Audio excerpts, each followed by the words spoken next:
Here's why I stopped editing my videos on YouTube, and I've changed my approach completely. So on a different channel, I was trying to script, plan, have a background, have some good lighting, produce or deliver content in an educational and valuable way. And even though I think this content can be extremely valuable, it's a bit of a shift. So it was the full setup, scripting, getting AI to help me with that, and then going over, uploading the video to the script I was using to try to keep my time available, because editing, I'm not familiar with it, and the amount of time you just takes to get all those filler words out, reduce gaps. And I was like, this is becoming less and less authentic. Even though the mission behind it was to provide value, it was becoming draining, and creative fatigue was setting pretty hard. And I had these friends that were doing social media, if it was YouTube or Instagram, and they were just blowing up. And it wasn't because like their format was different. It wasn't because they had any secret.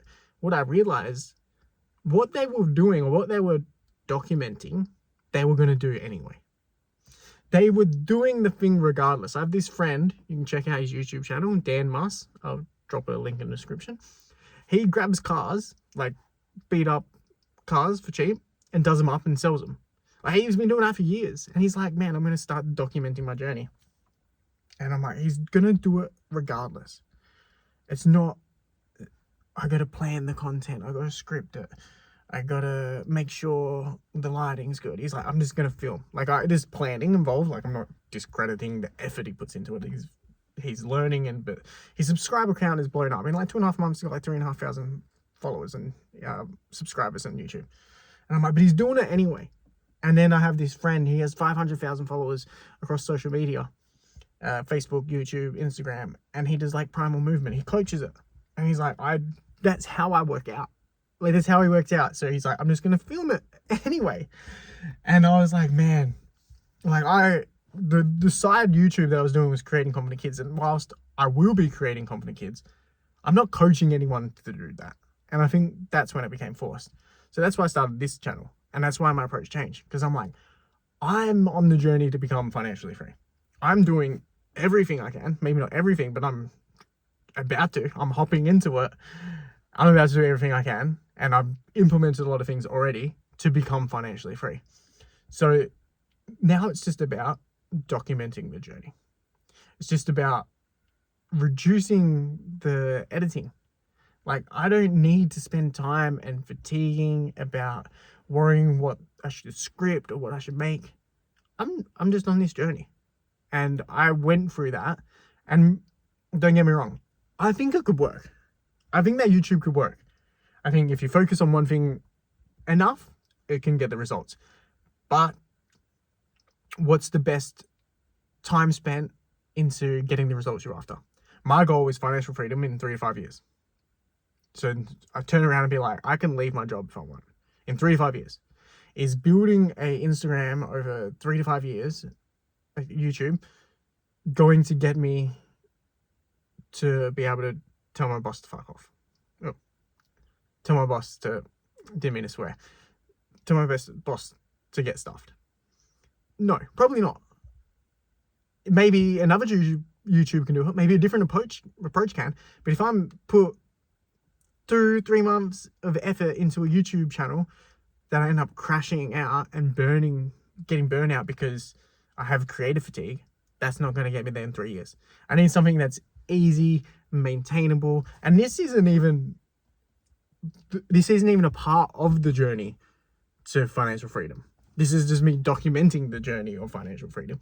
And whilst it might play a role in that down the track, it's not the intention of it. It's just, I'm doing this anyway. I am trying everything I can to get financial freedom. So I might as well share it. And if I could help anyone, like, fantastic. Because I mentioned this in the last video, the advice we get, like, it's all over my algorithm anyway. If you typed in anything to do with financial freedom and you come across this video because of that reason, you've heard all the gurus say, oh, do this to build your personal brand in 6 months. You can make $10,000 a month in just 12 months. It's like, I just need to know what I need to do the next day. I just need to try the next month. I just need to know what the next step is from doing nothing to doing something. And I think I've done a few steps. Like early this year, I changed from creating from consuming. And then I tried to create and overcreate. And I was like, I'm about to get to the stage of fatigue and burnout where I'm going to stop creating. And I'm going to fall back into consuming. And I was like sitting down, I should have edited. And then all of a sudden I was on my phone, like Instagram for an hour. And I was like, this isn't moving the needle closer to my overall goal, which is financial freedom, time freedom, and geographic freedom. It's not moving me closer. So why am I doing it? Like, why am I editing my videos? It's less authentic. It's not me. This is me, man. This is me in my Hyundai Getz 2011 model, 212,820 kilometers. Like, it's a beat up little car. Like, this is me. I can buy a better car, but that ain't gonna move the needle either. So like, why would I be editing videos like excessively? That's gonna burn me out and stop me from creating. That's not gonna make me financial free. It's just like, I'm not gonna buy a more expensive car that gives me some status that impresses other people, where this car does the job. It is affordable and it's allowing me to save money or move the money I put on a more expensive car to become more financially free. Do the things that move the needle. It's the 80-20 rule. I'm trying to find that 20%. And whilst is this video the 20%? Is this going to move the needle? Potentially not.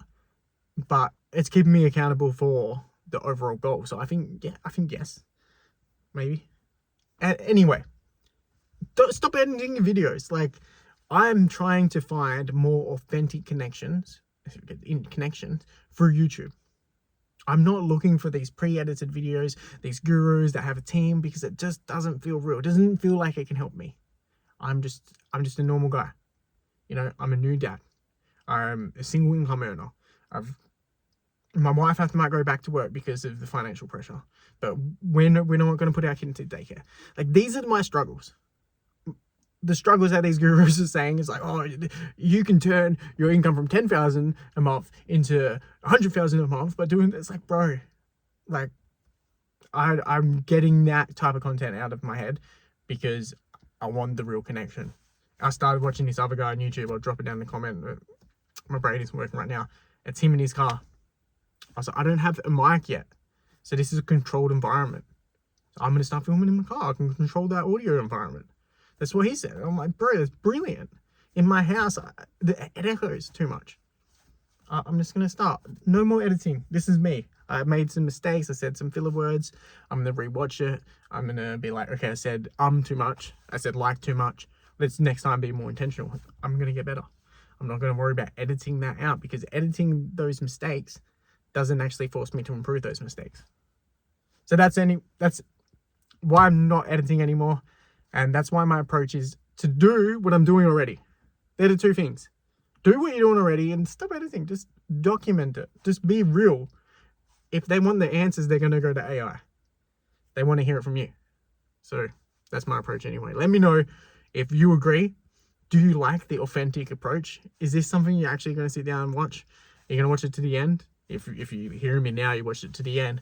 But do you like the pre-edited, everything, the whole, you know what I'm talking about, those types of videos? Or are you moving more towards just someone sitting in front of their camera and being their authentic self? I'm interested, because this is an experiment and might not work, might backfire on me, but I'm going to do it because I'm doing it anyway. I'm just sharing my journey.